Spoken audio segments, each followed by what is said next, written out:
देखिए, आप सभी जानते ही हैं कि बेल्ट्रॉन के द्वारा जो भी डीओ के पदों पे भर्ती निकाली गई है, जिसके लिए आपने फॉर्म को फिलअप किया हुआ है, एग्जाम वगैरह वगैरह दिया हुआ है, उसका जो आंसर की है ना, उसको यहाँ पे जारी कर दिया गया है। बहुत सारे अभ्यर्थी जो है आंसर की चेक करके पता कर लिए हैं कि उनको जो है सीबीटी एग्जाम में कितना अंक मिला हुआ है। अब उनके मन में सवाल है कि मुझे जो है इतना अंक मिला हुआ है, तो क्या हम पास हो गए हैं या फिर फेल हो गए हैं।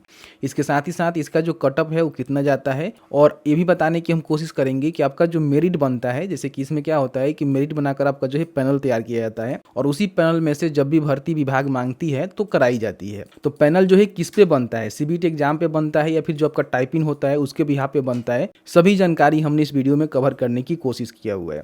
वीडियो थोड़ा सा भी अच्छा लगे तो प्लीज़ वीडियो को लाइक करिएगा, और आपके मन में कोई भी सवाल होगा इस वीडियो से रिलेटेड आप चाहें तो हमें बता सकते हैं। जहां तक हमारी नॉलेज होगी आपको बताने की कोशिश करेंगे। चलिए आज का वीडियो शुरू करते हैं। ये जानते ही हैं कि बेल्ट्रॉन के द्वारा जो आंसर की है ना, उसको यहाँ पे जारी कर दिया गया है। आप में से काफ़ी सारे अभ्यर्थी ऐसे हैं जो कि बेल्ट्रॉन में डीओ के तहत जो अपना एग्जाम दिए थे उसका आंसर की डाउनलोड करके जो है चेकआउट कर लिए हैं। सबसे पहले हम बात कर लेते हैं कि अगर आपको आंसर की डाउनलोड करना है तो easy2net.com पे जाकर इजिली आपको यहाँ पे लिंक देखने को मिल जाएगा। आप यहाँ से बिहार बेल्ट्रॉन डीओ आंसर की को डाउनलोड कर सकते हैं। कैसे डाउनलोड करना होता है उसके लिए हमने वीडियो बना दिया हुआ है, एक बार देख लीजिएगा, डाउनलोड कर लीजिएगा। कोई क्वेश्चन आपको लगता है कि हमने सही आंसर किया हुआ है लेकिन वो गलत है, तो आप चाहें तो यहाँ पे उसके लिए ऑब्जेक्शन भी कर सकते हैं। प्रति क्वेश्चन आपको 200 रुपया देना पड़ेगा, ठीक है। तो उस वीडियो को देखिएगा तो आपको समझ में आ जाएगा। अब यहाँ पे हम बात कर लेते हैं कि जैसे कि मान लीजिए आपका रिजल्ट जो आया हुआ है उसमें काफ़ी सारे अभ्यर्थी कह रहे हैं कि मेरा जो है 25 नंबर है, मेरा 30 नंबर है, मेरा 40 नंबर है। तो ऐसे ऐसे जो है कमेंट हमें देखने को मिला हुआ है। तो हम पास हैं कि फेल हैं। तो सबसे पहले समझिए कि पास फेल इसमें क्या होता है। जैसे कि आपने जो भी सीबीटी एग्जाम दिया होगा, ठीक है, तो उसमें क्या होता है कि मल्टी चॉइस क्वेश्चन रहते हैं। आपने दिया होगा तो आपको पता ही होगा कि सीबीटी एग्जाम में, ठीक है, मल्टी चॉइस क्वेश्चन होते हैं जो कि 60 यहाँ पे क्वेश्चन आपको देखने को मिलता है, और आपको जो है 60 अंक भी मिलता है, ठीक है। तो इसमें क्या होता है, क्वालिफाई करने के लिए, क्योंकि एग्जाम जो है क्वालिफाइंग नेचर होता है, इस पे आपका मेरिट नहीं बनता है, इन बातों को ध्यान रखेंगे, ठीक है। तो 60 अंकों का आपका यहाँ पे मान लीजिए एग्जाम हुआ, 60 क्वेश्चन आपसे पूछे गए और उसमें से आपको जो है 50%, ठीक है, यानी कि आपको जो है 30 अंक यहाँ पे लाने हैं पास करने के लिए, ठीक है। तो समझिए कि आप यहाँ पे पास हो चुके हैं। लेकिन इसमें होता क्या है कि बहुत सारे रिजर्व कैटेगरी वाले हैं, जैसे कि मान लीजिए अगर कोई SC ST हैं या फिर कोई महिला हैं, किसी भी कैटेगरी से हैं, तो उनको जो है 10% तक का जो है छूट यहाँ पे मिल जाता है, ठीक है, पासिंग मार्क्स में। तो जैसे कि मान लीजिए 60% का आप 10% निकालेंगे तो यहाँ पे जो है आपका 6 हो गया, तो इसमें से माइनस कर देंगे तो आपका 54 हो गया, ठीक है। और 54 का आप आधे करेंगे तो आपका जो है 27 अंक यहाँ पे हो जा रहा है। तो अगर कोई फीमेल है, वो किसी भी कैटेगरी से है, या फिर SC ST कैटेगरी से फीमेल या फिर मेल है, तो उनको जो है 27 नंबर पे भी पास कर दिया जाएगा। तो यहाँ पे क्लियर हो गया कि कितना अंक पे आप पास हो रहे हैं। वही कोई मान लीजिए विकलांग है, ठीक है, PH है, वो किसी भी कैटेगरी से हो सकता है, लेकिन विकलांग है तो उसको जो है 15% यहाँ पे अधिमानता मिलेगी, यानी कि 15% छूट मिल जाएगा। तो उस हिसाब से आप इसको निकालेंगे 15%, तो आपका जो है लगभग 25 के समथिंग, 25.5 के समथिंग आपका जो है अंक जाएगा। तो अगर कोई फिजिकली हैंडीकेप्ड है तो उसको जो है 25 अंक भी मिला हुआ है, तो समझिए कि वो पास हो चुका है। सीबीटी एग्जाम में कोई भी दिक्कत नहीं है। तो आपका जो मेरिट है ना, सीबीटी एग्जाम पे नहीं बनता है, इसमें जो है केवल आपको क्वालिफाई करना होता है। तो अगर आपने क्वालिफाई कर लिया हुआ है तो समझिए कि आपका जो टाइपिंग टेस्ट हुआ है उसमें जो भी आपने हिंदी टाइपिंग किया हुआ है ना, उस पर आपका मेरिट बनने वाला है। यहाँ पे आप देख रहे हैं कि सीबीटी का जो है कटअप यहाँ पे जारी हुआ था, जो कि 18-19 का जो है कटअप यहाँ पे आया था। इसमें देखेंगे जो भी BC2 है और यहाँ पे मेल है उनका 33 पे यहाँ पे सिलेक्शन हुआ है। जनरल का देखेंगे तो 35 पर, मतलब कि 30 के ऊपर इन लोग का सिलेक्शन हो गया है, ठीक है।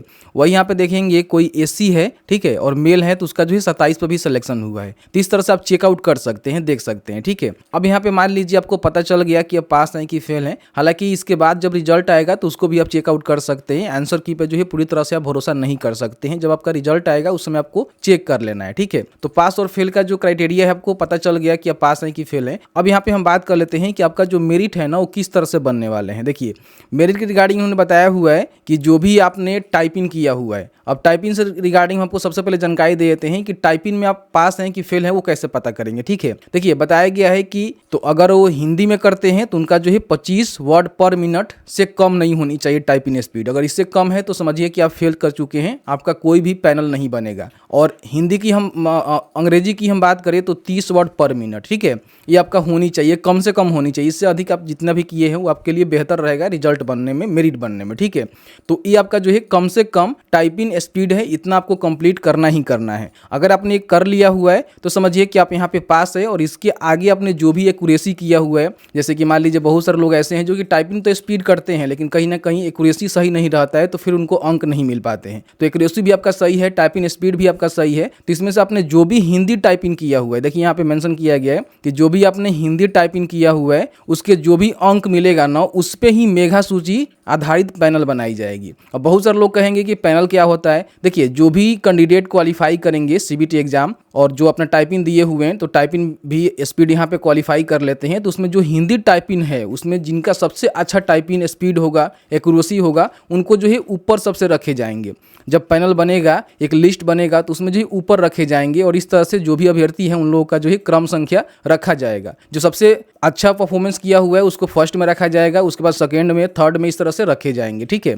अब क्या होगा कि पैनल जब तैयार हो जाएगा तो पैनल तैयार होने के बाद क्या होगा, किसी प्रकार के विभाग या फिर कार्यालय या फिर निकाय से किसी प्रकार की कोई भी डिपार्टमेंट में कोई भर्ती आती है डीओ के पदों पे, मान लीजिए कि स्वास्थ्य विभाग या फिर आपको राजस्व विभाग के द्वारा जो है डीओ के पदों पे भर्ती निकाली गई और राजस्व विभाग ने कहा कि हमें जो है 500 डेटा एंट्री ऑपरेटर चाहिए, बेल्ट्रॉन से मांगा। तो बेल्ट्रॉन क्या करेगी कि जो भी पैनल तैयार किया हुआ है उसमें से सिर्फ जो सबसे ऊपर जो 500 अभ्यर्थी होंगे उन सभी का डेटा जो है उठाकर उनको ज्वाइन लेटर भेज दिया जाएगा। अब उसमें जो अभ्यर्थी उसको एक्सेप्ट करेंगे उनका भर्ती हो पाएगा। तो इस तरह से सारे काम होते हैं। तो ध्यान रखिएगा, जो भी अपने हिंदी टाइपिंग किया हुआ है उसमें जो भी अंक प्राप्त होगा उसके बिहार पे ही आपका मेरिट बनाकर पैनल तैयार किया जाएगा और उसी पैनल के आधार पर लगातार जब रिक्रूटमेंट आएगी, विभाग से भर्ती आएगी तो भरे जाएंगे। तो इस तरह से मैंने जो है पूरी जानकारी बताया और जैसे ही रिजल्ट आता है तो उसकी भी जानकारी आपको हम बता देंगे। हालांकि इसमें देखेंगे तो ये बताया गया है कि इसमें जो है नॉर्मलाइजेशन भी एप्लीकेबल होता है, ठीक है। इन बातों को ध्यान रखिएगा। तो उसमें हो सकता है कि नंबर आपका बढ़ भी सकता है, घट भी सकता है, क्योंकि नॉर्मलाइजेशन में क्या होता है कि नंबर बढ़ता भी है और घटता भी है, ठीक है।